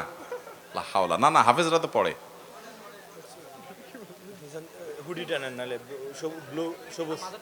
না না, এরা আগে তুলছে, ওই যে পিসের ভাই। হ্যাঁ, আপনি কোরআন তেলাওয়াত করছেন? বাকিরা হাত নামান। হ্যাঁ, আপনি শেষের ভাই। আজকে কোন মাদ্রাসায় পড়ছেন? আপনি কোন মাদ্রাসায় পড়েন? আপনি হাফেজ সাহেব? হাফেজ সাহেব ভাই, হাফেজ সাহেব, মসজিদের ইমাম সাহেব। আপনারা তো আমি পুরস্কার দেব ভাই, কিন্তু একটু জেনারেল শিক্ষকদেরকে আগায় দেই না। আপনিও পুরস্কার পাইছেন, আপনার আমি নগদ টাকা দেব, কারণ বই কম। আপনি এক কাজ করো, এই সোহেল কই, সোহেল কই, দোয়ার বই কই, কোথায়? এ মাহমুদের মোবাইল ধরো, তাড়াতাড়ি গাড়িতে দৌড় দিয়ে নিয়ে আসো। আমার লেখা দোয়ার বই আপনাকে দেবো ইনশাআল্লাহ, আমি অটোগ্রাফ সহকারে। আপনি ইমাম সাহেব মানুষ, আল্লাহ তাআলা আমাদের এরকম ইমাম সমাজে আরো বাড়ায় দেখ। হ্যাঁ, এবারে মাফলার আলা যুবক, হ্যাঁ চাদর আলা। ও ভাই, তো সব বাঁধি টাঁধে নিছি, ব্যাপার কি ভাই? আপনারা এইভাবে দাঁড়ায় থাকলে তো এলোমেলো হবে। সবাই বসেন, সবাই বসেন, বসেন না ভাই, একটু বসেন। আপনি আজকে কোরআন তেলাওয়াত করছেন? 2 পারা। কোন 2 পারা পড়ছেন?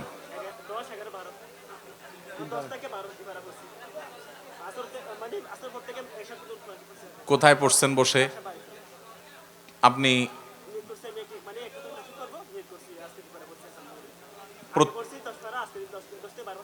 প্রতিদিন পড়েন?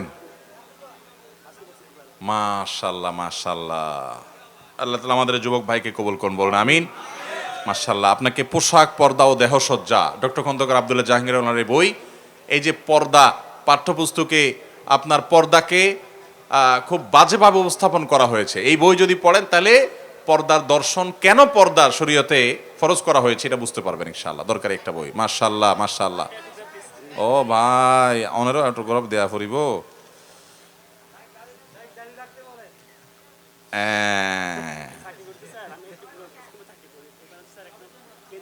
যেই চাকরিতে দায় রাখা যাবে না ওই চাকরিকে আমি ফেলে দিব, এটি তো মুসলমান।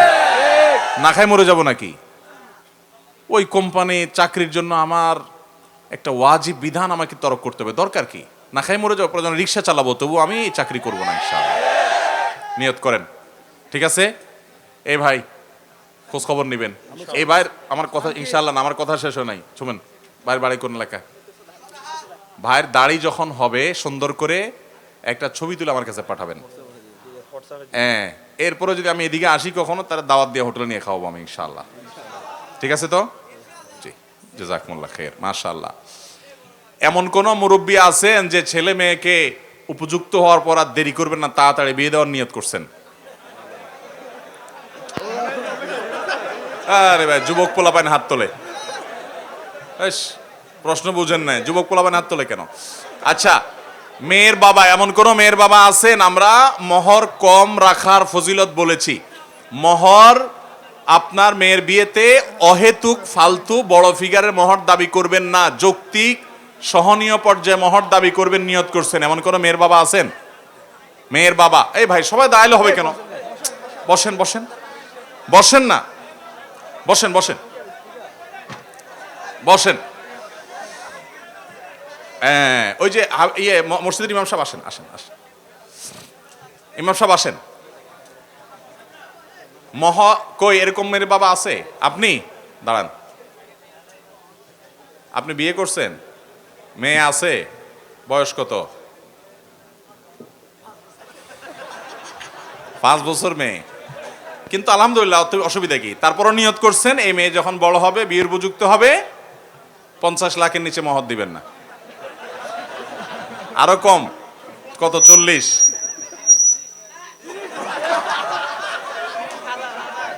30 কি লাখ না হাজার?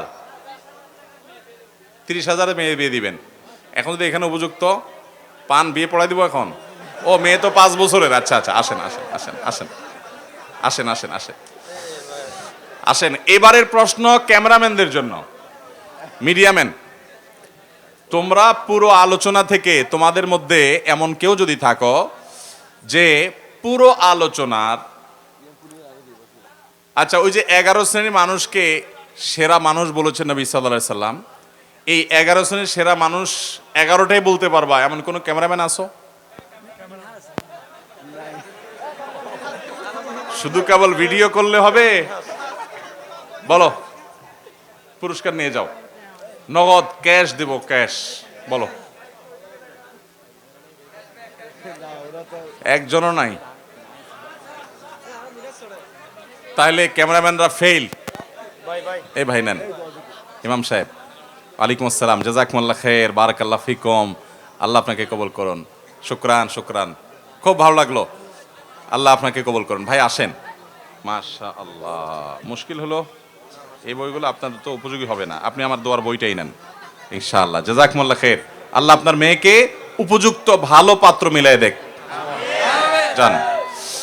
আচ্ছা যুবক ভাইরা, ভাই যারা যারা কলেজে পড়েন, ইউনিভার্সিটিতে পড়েন, আল্লাহকে সাক্ষী রেখে বলবেন কোন মেয়ের সাথে অ্যাফেয়ার নাই, হারাম সম্পর্ক নাই, জীবনে কখনো করেনও নাই।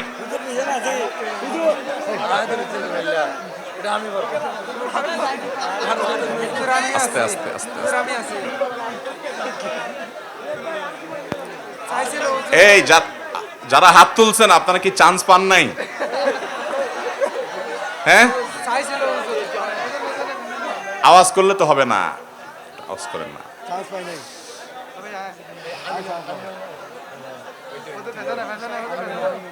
হ্যাঁ, কই আমিনুলকে?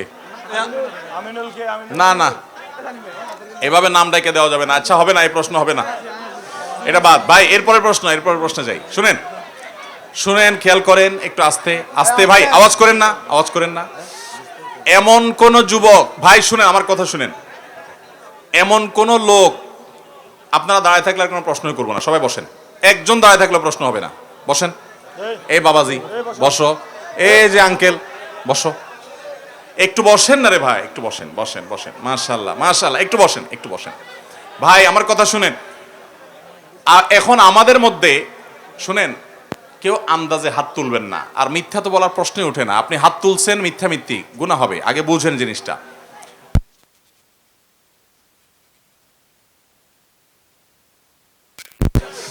এমন কোন যুবক এই মজলিসে আছেন কিনা যেই যুবক জীবনে কখনো কোনো রিকশাওয়ালা, চায়ের দোকানদার বা কোনো দুর্বল মানুষ, গরিব মানুষ, তার প্রতি জুলুম করেছেন, ধমক দিয়েছেন, গায়ে হাত তুলছেন বা ব্যবহার খারাপ করছেন, কিন্তু তখন মাথা গরম ছিল, পরে যখন মাথা ঠান্ডা হয়েছে, বুঝতে পারছেন কাজটা আমি অন্যায় করেছি, তখন তার কাছে গিয়ে মাপ চাইছেন এবং মাপ চেয়ে মাপ নিয়েছেন। এরকম কোন যুবক থাকলে হাত তুলবেন। আচ্ছা এই যুবক, হ্যাঁ আপনার ঘটনাটা বলেন তো, কি হয়েছে? মাইক দেন, মাইকালে চলে গিয়ে গই। আচ্ছা খালি মুখে বলেন, বলেন, হ্যাঁ বড় করে, ডর করে বলেন ভাই, আস্তে আওয়াজ করে না। হ্যাঁ, শহরে গাড়িতে করে, বাসে, হ্যাঁ, কার সাথে?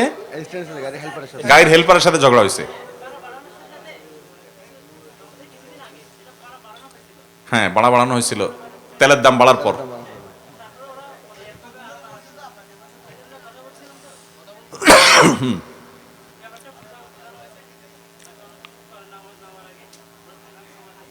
মানে একটু বেশি বাড়াবাড়ি করে ফেলছেন আপনি তার সাথে, পরে নামার আগে তার কাছে মাফ চাইছেন, সে কি মাফ করছে?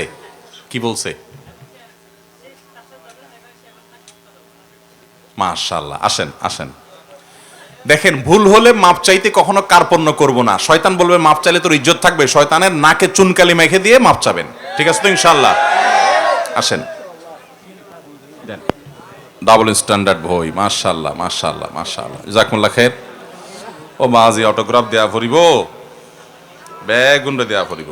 এবার এটা দিব, আয়োজকদের মধ্যে সবচেয়ে বেশি পরিশ্রম করছে কে, তোমরা নির্বাচন করো।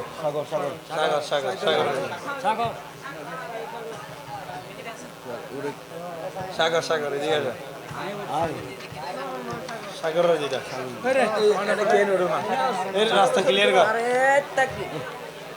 নাও সাগর, কি নাম? সাইদুল আবেদিন সাগর।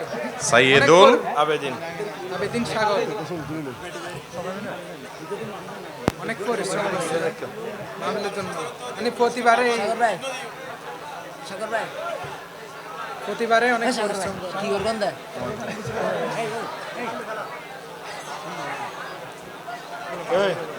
এই মিনহাস, মাশাআল্লাহ, আয়োজকদের মধ্যে এই যুবক সবচেয়ে বেশি পরিশ্রম করেছে বলে সবাই সাক্ষ্য দিয়েছে। আল্লাহর দ্বীনের জন্য আল্লাহ তাআলা তাকে আরো বেশি দ্বীনের জন্য পরিশ্রম করার তৌফিক দান করো। তার মুখের দাড়িটা ইঁদুরে কাটে, আল্লাহ ইঁদুরটাকে হত্যা করে তার দাড়িটাকে বড় করার তৌফিক দান করো। যাও, মাশাআল্লাহ। আচ্ছা, এরপরে আমার কাছে